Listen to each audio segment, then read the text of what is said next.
Okay, so I don't know. This is like I think this is the year 2000. It was the year 2000, and I went on a camping trip with three friends. I used to take these long, like 3 week road trips across the country with friends, mostly friends who had never been out to places, but sometimes they were repeats, and so they had been out camping quite a bit. And this particular time we were heading out, the sort of end of the trip was going to end in Washington State and then come back. So it was myself, my best friend Christina, and her boyfriend Corey, who is also a very good friend of mine, and then our also really good friend Erica. So the four of us took off from Sioux Falls one morning at, I don't know, 5:30 or so in the morning, drove out to the Black Hills, and when we got out to the Black Hills in South Dakota, we set up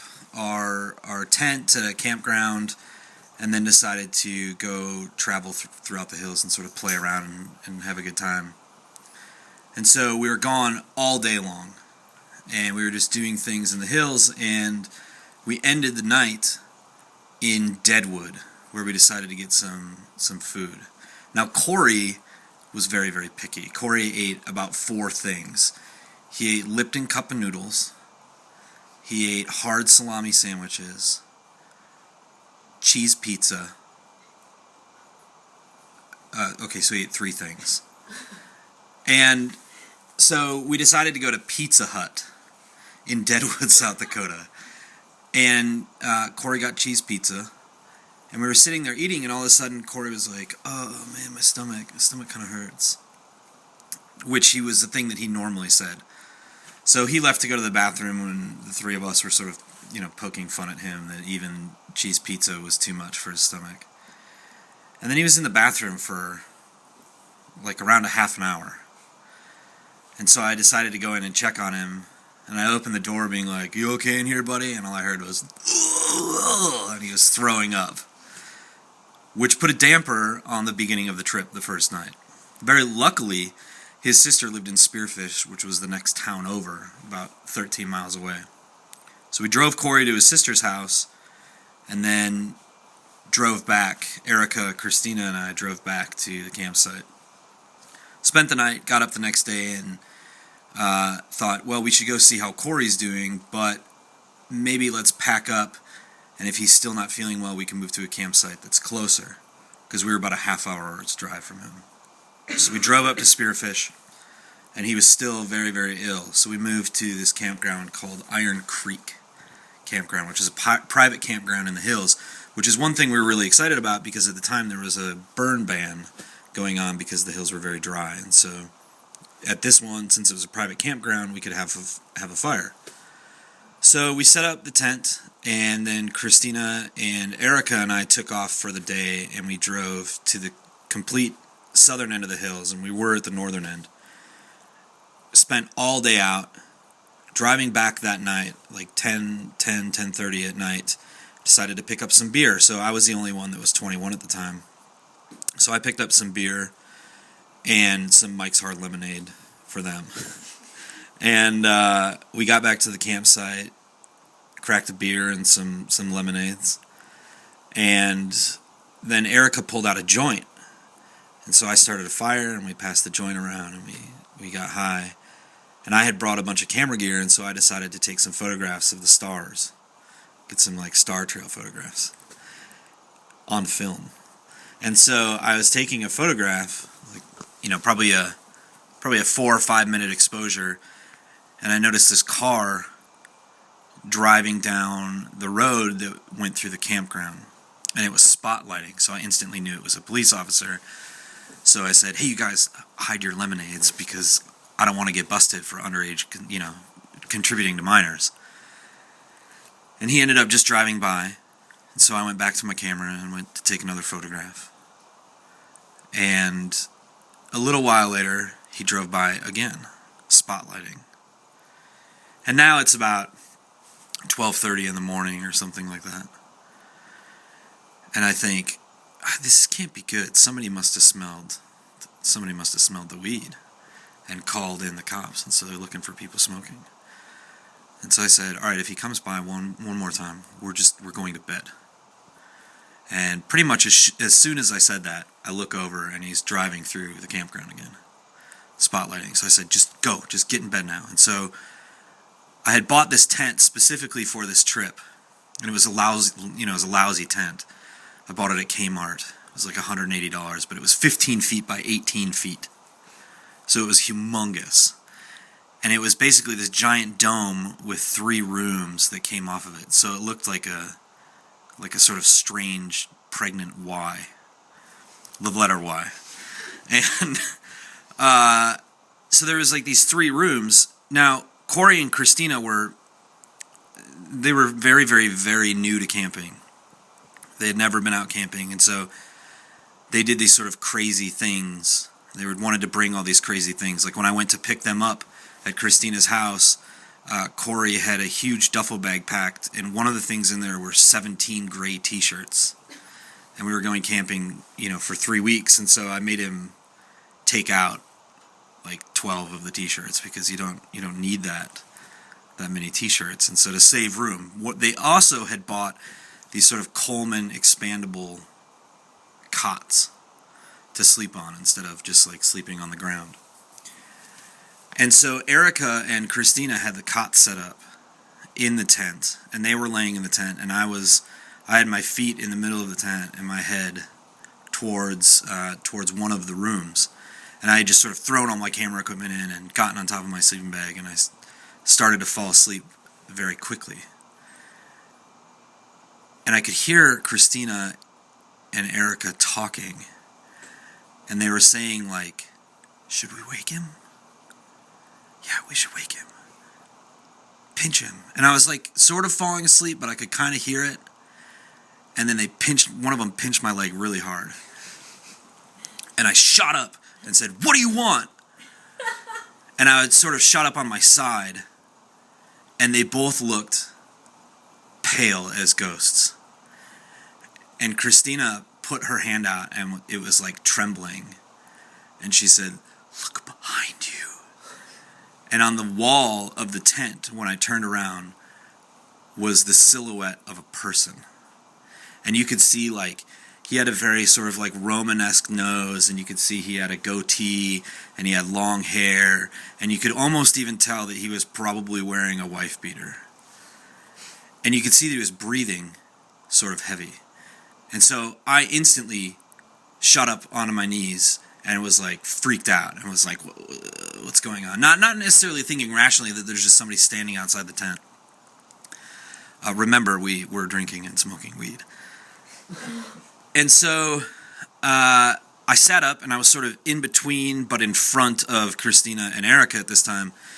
And they started whisper talking really, really fast, asking me things that they should do. And one of the things was, should we scream, should we scream, should we scream? And I just said, sure. And so they both said, help! And instantly, the silhouette ran, and you could hear gravel underneath foot as he was running away. And so my blood pressure went down. They sort of calmed down, and they weren't like doing this sort of hysteria, like breathing that they had been doing. And so I turned around and I said, look, it was just some guy, and he was just standing there. And, so it's no big deal. You screamed help, and he ran up. And I got about that far into the sentence, and I saw Christina's face drop. And she was like choking for air all of a sudden. She like couldn't catch her breath. And I turned around, and in a different place on the tent, close to the same place, the silhouette was much closer, and it was just the face. And you could see him like licking his lips like that and breathing really heavy. And they instantly started screaming help again. And when they did that, this is sort of the weirdest thing because it was a silhouette. You could see him smile and his head turned towards the tent. And they were still screaming help, and he wasn't moving. And then from across the campground, some guy yelled, shut the fuck up! Which I instantly sort of crystallized in my head as that's a strange thing to yell when 2 girls are screaming help in a campground. Typically, you would want to investigate that sort of thing, but this guy couldn't be woken up. And so I didn't know what to do. He was still there, and you could see, like, he had this, even though it was a silhouette, you could tell he had this sort of fucking menacing grin and, like, was, like, chuckling to himself on the side of the tent. And so they're like whisper talking about what we should do. And I said, do you guys just want to go to Spearfish, which is the closest town, and incidentally, that's where Corey was staying with his sister. And they both said, yeah. And so I was trying to think rationally at this point, and I thought, okay, I have a knife with me, which I had gotten out. It was a knife on a Leatherman, but it was a knife nonetheless. And I thought, they're much more hysterical than I am. Although I don't want to say that I wasn't freaked out, because I was fairly freaked out. And so it was rational to me to say, okay, one of you open the door to the tent. And they both were like, fuck you, right away. So I thought, okay, I'll do it. And so I sort of like scooted up in front of the door, and I put the knife down right in front of me. I was on my knees, and I put the knife down right in front of me. And I started to open, and I opened the bug net, and then I opened up the door, and then I grabbed the rain fly, and I went to open it, and the zipper went up about a foot and then caught. And I thought, oh God, horror movie. And so I ended up just grabbing the ends, and I ripped the rain fly open. And as I looked back, and he was still there, and then I grabbed the knife, and I went out. And so I had to run around the tent to get to the car, because the door was facing away from the car. And I ran to the car, and I unlocked it.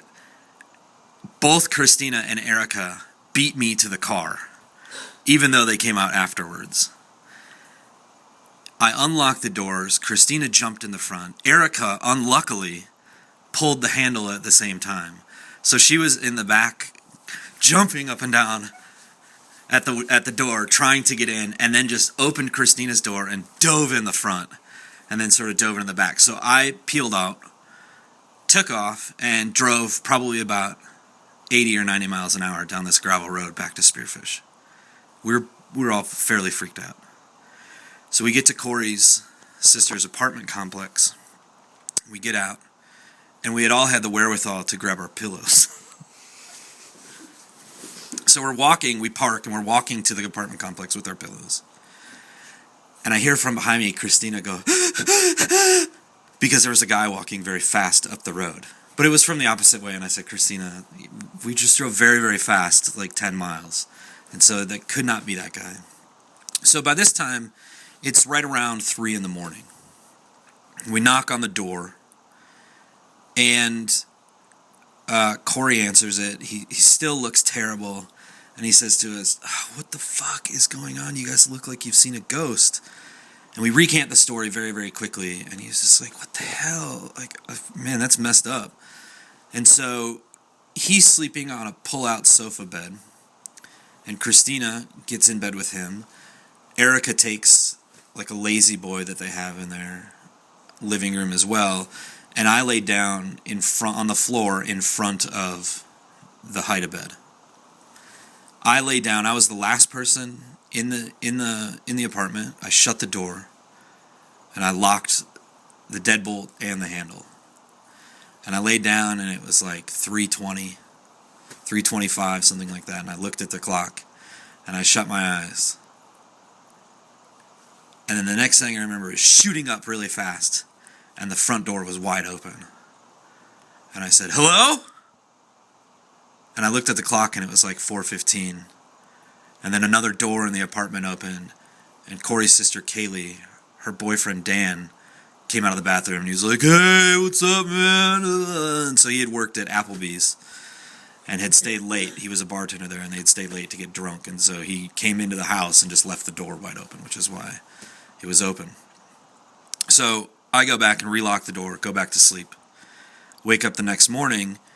Corey's feeling a little bit better. He thinks he's going to join us. And I say, look, guys, I just want to say straight off the bat, like, I have enough money for the rest of this trip that if my camera equipment is gone, I can buy new equipment.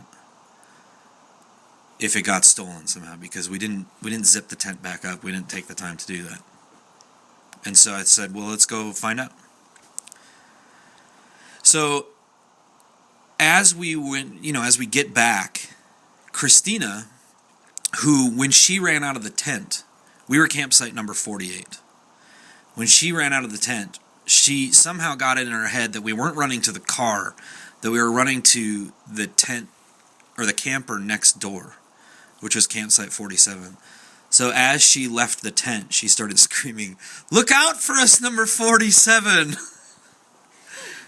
And then realized that we were running to the car and got in the car. So we got back to the campsite, and she gets out and says, "I'm going to go over to that campsite and apologize for screaming their number last night," which is a very Christina thing to do.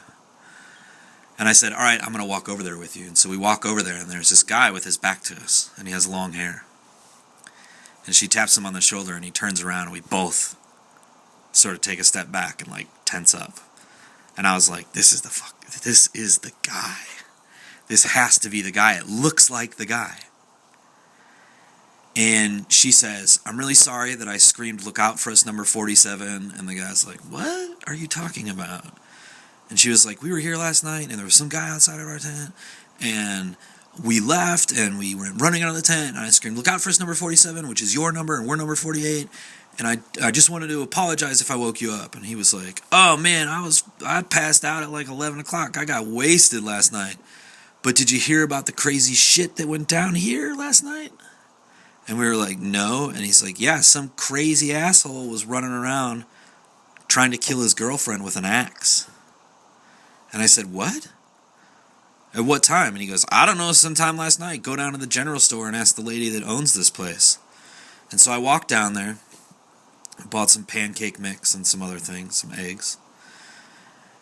And she's ringing me out, and I hand her my credit card, and I say, "What's this I hear about an axe murderer?" And she just sort of shakes her head, and she says, "It's nothing." And I said, "No, I think he was outside of our tent." And she said, "Well, apparently what happened was last night he and his girlfriend were doing some drugs together, and at some point he got very angry with her, grabbed an axe and tried to kill her with the axe, but she got away. And then she made it to my dad's house, and so the father of the woman who owned this lived on the property as well. And he got a couple people together, and they cornered the guy, and he swung the axe at them a bunch and almost hit them and was able to run away. And they went and called the cops. And so we came back shortly after that happened, and then the cop was coming looking for that guy. And apparently the story ended with they caught him on the road walking back to Spearfish at about 2:50 in the morning.